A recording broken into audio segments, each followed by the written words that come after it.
We're trying something new here. I'm going to be recording a podcast interview for the Thoughtful Entrepreneur. We're coming up on, I think, 700 episodes. And this is the first time I've ever done this because I'm actually going to record the podcast, but I'm actually going to live stream. So if folks want to see like how the sausage is made, this is how it's made. And Edwin's a good friend of mine. So he was cool with kind of sampling or kind of doing this for the first time. If it works out okay, then we'll maybe do this a few more times out, kind of live stream while I'm recording the podcast, kind of get a 2-for-1. So, all right. So all that said, we're going to go into a formal introduction here in just a second. Thank you everybody for on the live stream. Look at that. So we're up to 7 already. By the way, you can chat as we get going. Edwin's a really good guy. So well, I shouldn't say former Marine, right? We're not allowed to. No. We'll get into that. But hey, any questions about real estate? Edwin's a good guy. And so if you're a real estate investor, if you want to know about it, Edwin's on the development and investing side. Smart guy. And full disclosure, Edwin and I do business together. So just by way of, just to get the disclosures out of the way. All right, here we go. Ready for the Thoughtful Entrepreneur intro and blah, blah, blah, blah. The music will come in and here we go. All right, welcome to the Thoughtful Entrepreneur. My good friend, Edwin Carrion. Edwin, you're a real estate developer, you're an investor, you're a mentor, and you're found on the web at edwincarrion.com, CARRION.com. Edwin, thanks for joining us. You're welcome. And thank you for having me here, Josh. I really appreciate it. And thank you for all those nice, amazing intro, like always. Thank you. So, Edwin, I should say that, we've actually been doing work together for getting close to a year now. We've known one another and we connected long ago because you've done very well in business. You've business-wise, you've been in gold and precious metals, but most notably, I think, in your work in real estate, you're in South Florida. And your approach, I've interviewed a lot of like fix and flip folks, buy and hold, they like rental properties. But would you let's start here. And then I want to go back and kind of talk about your experience in the Marines, because you have some really good stories. But in terms of real estate, what is it specifically that you do? So in real estate, I have been doing real estate development since 2002. I started building smaller houses. So I was very fortunate enough not to start with the fix and flips like a lot of people do, or the wholesaling. I got started into the real estate development, building, first-time home buyer homes. But nowadays, it's been over 18 years in the business. And I think, kind of graduated, or maybe going into my master's, I will say. And now what I focus is into building high-end luxury homes. So I build properties that are between $3 to $5 million, single-family houses. And I focus also on small multifamily development projects. Wow. That sounds like big money stuff. and that's not how you got into this, right? I mean, so how did you get into real estate? Like I mentioned, I left the Marine Corps in 2002 and started real estate development. I mean, I had no experience. I had no idea what it was. I didn't even know how to build a house. Needless to say, anything like that. But, that was my start. Leaving the Marine Corps, going into real estate development, and buying my first piece of land and building a first-time home buyer's property. That's the way I got started, building small projects. What was it that you built? Single-family houses, 4-bedroom, 2-bathroom, 1,500 square feet on an up-and-coming area. Did you know builders or home builders or contractors, or how involved were you in it? I mean, at the beginning, I was 100% involved. I was no kidding digging on the trenches. Like when I mean digging the trenches, there's people that always use this word of blood, sweat, and tears. I mean, I don't think I bled, but I know I definitely put a lot of sweat into it. I was digging the trenches myself for a water line. I was carrying the blocks from my truck into the land because I had a shortage of blocks that I didn't order. Mixing concrete because I just didn't order enough concrete, or whatever I needed to do, I did it. So it was my first experience hands-on. And then I realized that that's not what I like to do. What I like to do is I like to build, supervise, manage, and make money. So, that's where I got started. But in order for you to do that, I think you really have to know how to do everything in order for you to be a good supervisor, a good manager. Yeah. I'm going to get into that more and we're going to talk about kind of the pros and cons of like, buying an old property and rehabbing it versus, you do a lot of stuff, with a blank slate, basically. And so we'll talk about kind of the pros and cons of that. But so out of high school, was it right out of high school you joined the Marine Corps? Yes, not right out of high school. Right out of high school, I got into some trouble. I was hanging around the road with the wrong crowd. Yeah. So I went to college for about a year. I wanted to be an attorney.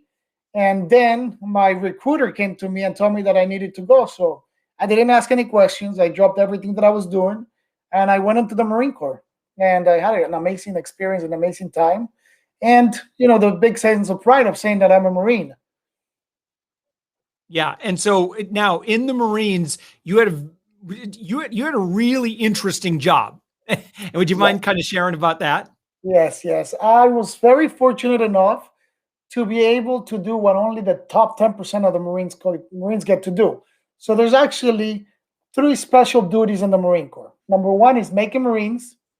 Number 2 is recruiting the Marines, bringing people into the Marine Corps. And the last one is guarding the American embassy. So when you see those cool movies that you're in a foreign country and somebody walks into the American embassy and the Marines are there guarding the embassies, that was my job. That's what I was doing. So it was an amazing job. And it was only a job that the elite top 10% of the Marines get to do. Yeah. Do you ever watch movies or TV shows and you see a Marine Guard and then you go, oh, they don't do that? You ever see like protocol, like in film and movies, and you're like, get out of here. You can't do that. I know. Yes, I've seen some of those. But, there's really a lot of cool things that you get to do when you're in there. So you guarded, it was the U.S. Embassy in Moscow? Yes, I guarded the U.S. Embassy in Moscow, Russia. I was there for the inauguration of a 20-year-old and the most expensive embassy in the world. It was the most expensive embassy in the world, and it was one of the biggest ones as well. My gosh. So, I'm not going to ask you. I'm not going to set you up because I know I want to ask you this story. Like, I can't tell you or I'd have to kill you kind of thing. Marines love to say that. But in your time in guarding the embassy, were there ever any incidents where you're like, whoa, that was kind of a serious deal? There were quite a few incidents. One of the ones that I could share with you was, it was like my first week there.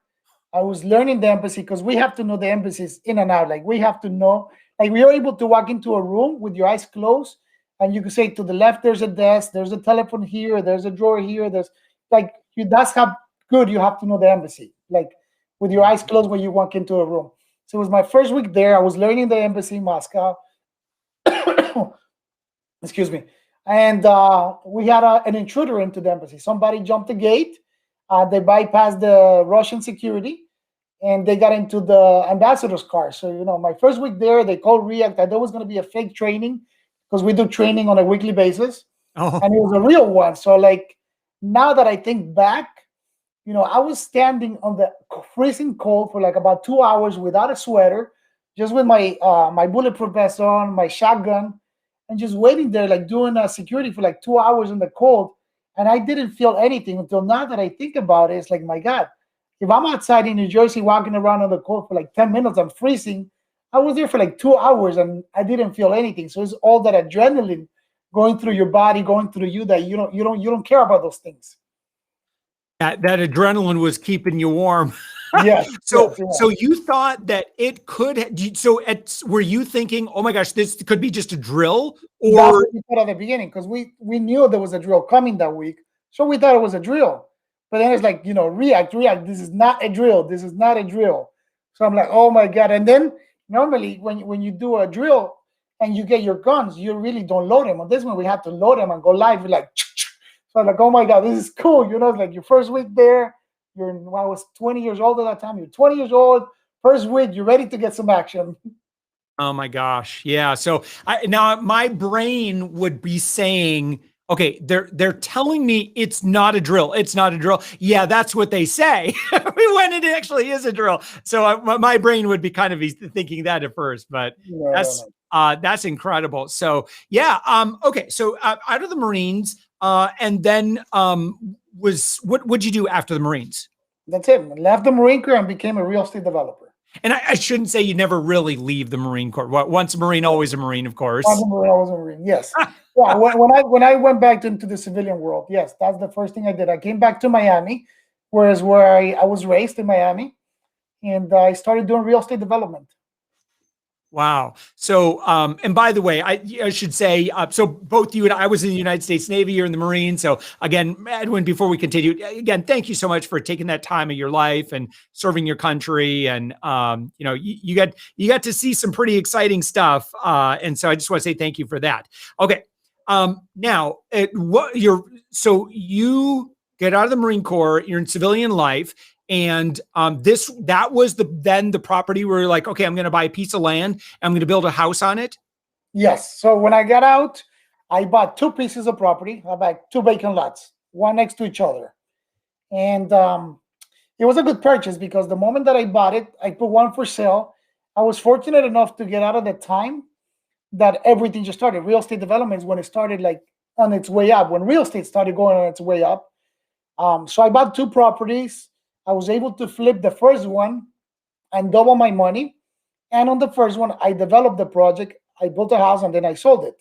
So that's how I got started. From that one, I bought 4 properties, and from 4 I went to 8 and just continued doubling every time on. So, what I like, Edwin, is that you actually have a podcast. And so you can go to, and I'm gonna put this on your domain name is on the screen here for those who are watching us. It's edwincarrion.com. And you actually, so you have a podcast and it's called My First Investment Property. Yes. I think and what I love about it is everybody has just crazy stories of stuff that they learn. Like everybody, I feel like it's like it's a rite of passage, right? It doesn't matter how much you prepare, you are going to make mistakes. And that's not a bad thing, right? Can you talk about that, about someone who's they've been toying with the idea of getting involved in real estate, and I don't know, what's the right mindset for that? And especially as they're beginning that first transaction or that first property. I mean, you're always going to make mistakes. And one of the things that I learned with time is that the best thing to do is always to hire a mentor, because what the mentor is going to do is going to cut the learning curve. You're still going to make mistakes. Even until today in multi-million-dollar projects, I make mistakes. But the experience that you gain throughout those years, the mistakes become smaller as you grow and as you continue. Or as you have a mentor, there's going to be less mistakes that you make, with time. But I love having that podcast just for the simple fact that, those experiences learned at the beginning, all those experiences that you learn, all those mistakes that you make, those carry you through your whole career, either in real estate development. But that's what sets the tone also for you to continue into the business. So there's a lot of people that when you ask, what kind of mindset should you take on this, the mindset has to be a positive. The mindset has to be that, no matter what mistakes I do, I'm going to stick with this, because if you quit because of those mistakes, you're never going to do anything in life. You're always going to quit into whatever happens. Every time you make a mistake, you have to continue pushing and you have to learn from those mistakes. The mindset has to be that you learn from all your mistakes so you don't continue making the same mistakes over and over again. Yeah. Now, so in terms of the opportunity, and I want to put a couple plugs in. Number one, I love your podcast. So My First Investment Property. So anyone listening to this show, go find it, go listen to it. And you're actually also actively seeking guests, right? Yeah. And so who makes a great guest for that show? I think to me, the great guest is number one, the person that wanted to get into flipping and or some type of real estate investment. And, I just want to hear the good, the bad, and the ugly. The good stories, there's people that made good stories. Hey, I bought this property, I fixed it up, I sold it, I made a lot of money. But then they stopped, and we don't know why they stopped. And the other ones, they continue. But also there's the ones, like I mentioned a minute ago, the ones that quit. They had a bad experience, they stopped, and I want them to share their bad experience. And maybe we could get on a call and figure out, what is it that they went wrong, and if they figure out why they went wrong, why did they start, into the real estate development? Because as you and I know, the majority of the wealth in the United States is created through real estate development. People that have money, they always revert back to real estate development. It's always falls back into real estate, always. Yeah, yeah. Okay, so the again, the podcast you could go search for. It's called My First Investment Property. Also, to be a guest, you can go to edwincarrion.com/podcast, and you'll see a link right there where you can click and you can apply. That's awesome. All right, so obviously, what I want to talk about is the subject of flipping, buying rental properties versus what you're a big fan of, and that is, just build your own property. And Yeah. Can you kind of take us through the pros and cons of that? Yes, of course, of course. So in at the same, okay, let's talk about right now wholesaling, because there's three facets into real estate, right? There's the wholesalers, there's the flippers, and then there's the developers. So there's three phases into real estate. So number one, the wholesalers, those are the guys that are they're just starting to get started into real estate. They don't have a lot of money, and they don't want to invest the money that they have. And because they sell them all these courses telling them that, hey, go find a property, get a contract, assign it to somebody else, and make some money on it. That's nice and said and done, but you're limited to the amount of money that you can make, because you can only wholesale deals for X amount of money. Once it becomes the bigger projects, the bigger deals, it's really hard to wholesale those.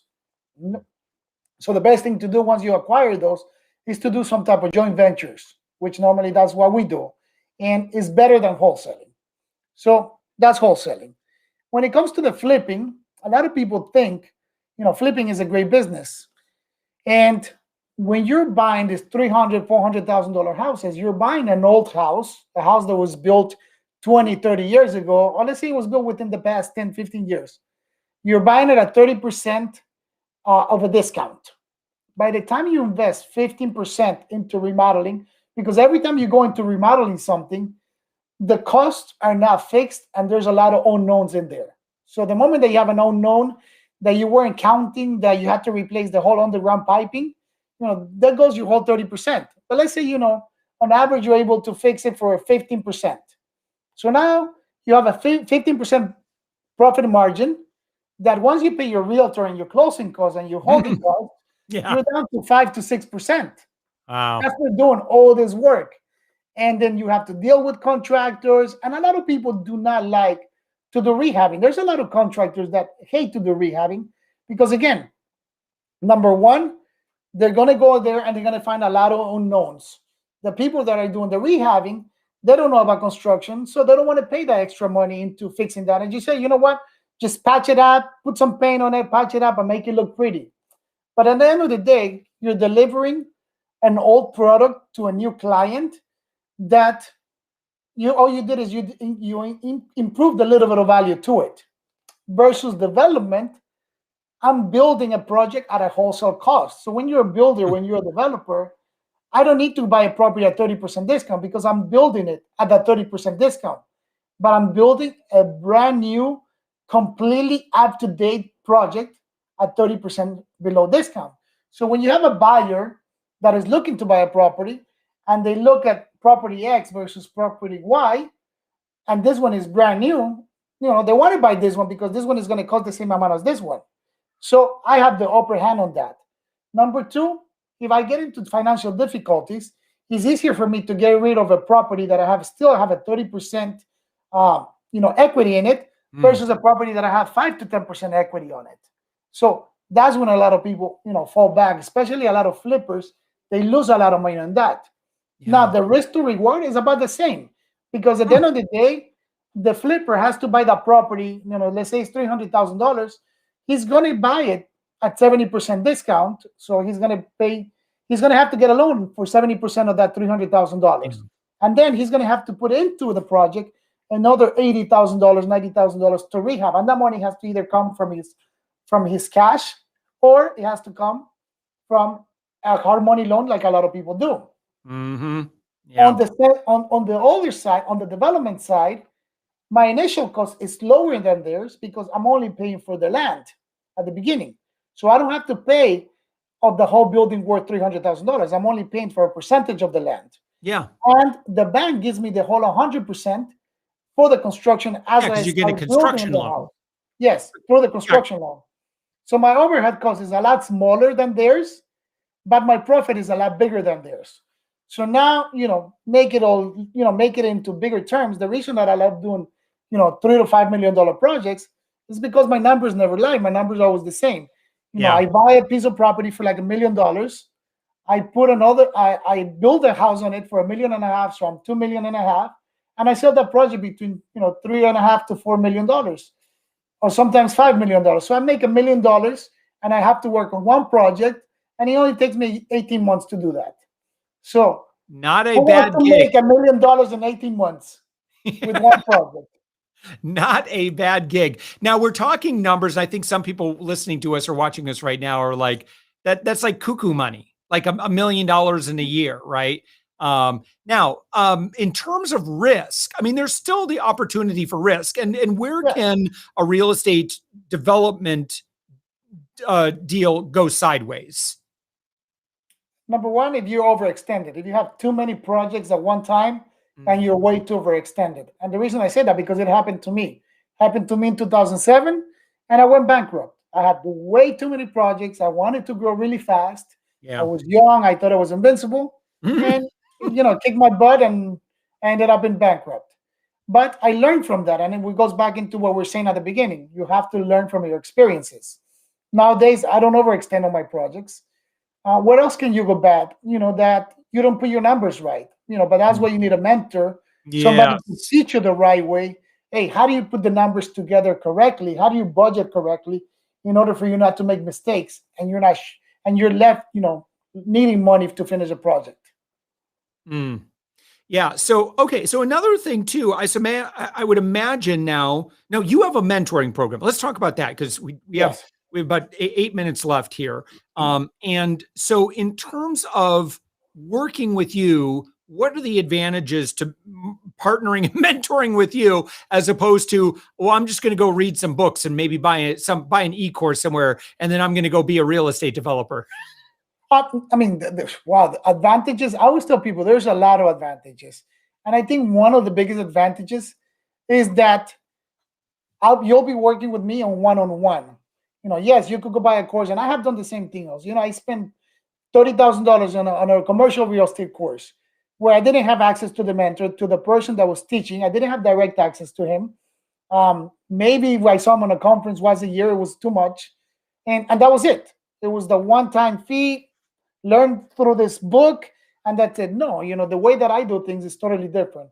I limit the amount of people that I mentor on a yearly basis. I don't take on as many people. Number two, I only work with people that share my same values. If you and I don't share values, I wouldn't work with them, because to me, it's not about the money. It's about leaving a legacy and teaching somebody how to become successful like me. Mm. And the third and the most important thing that I could tell you today that they benefit from working with me is that once we finish the mentor student relationship, it transitions into a partnership, meaning that I invest my own money into my students' projects, which nobody, and I have checked everywhere, there's no mentor that does this nowadays. And why do I do that? Because if I'm teaching somebody how to be successful, I know they're going to be successful.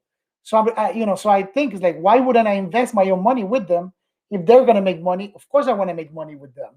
And a lot of people don't do that because they don't believe in their students. So whenever I teach somebody, I have faith and I believe in them. Now when you go to your website, edwincarrion.com, and what I want you to do is click on contact. And so at the top of the website, I just say click on contact, zip you down the page, and then just punch in your name, your email, your subject, your message. Edwin, you'll grab 30 minutes with them, right? Or what happens when someone does that? Like what is your vetting process in terms of agreeing to mentor somebody?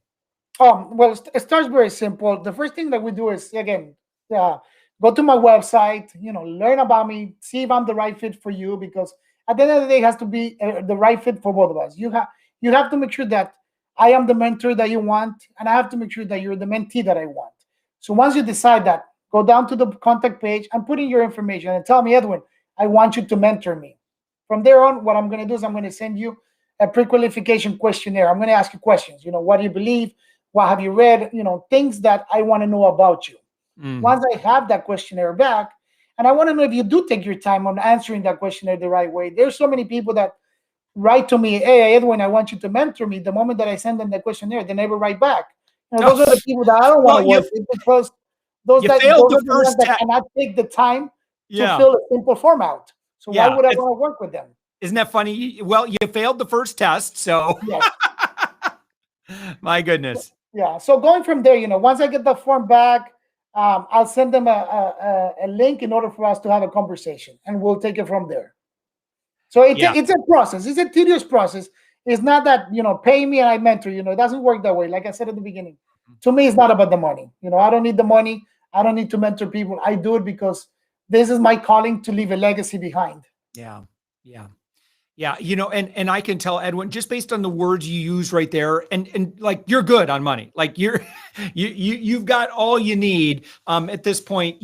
When you've been doing something as long as you have been, there is that desire to leave that legacy, right? To that need for generativity. What am I doing to help, and bless other people in their lives? And, can I, take my effort and multiply that by 10 or 20, and now have 10 to 20 Edwins out there all doing great stuff. And I would imagine, I guess I just don't know all of the things that go into it, but when you work with someone, you're mentoring them in real estate development, like, what are the hard skills that they're learning?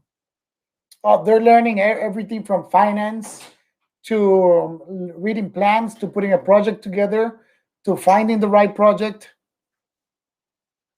Yep. Is it your little one just, hey,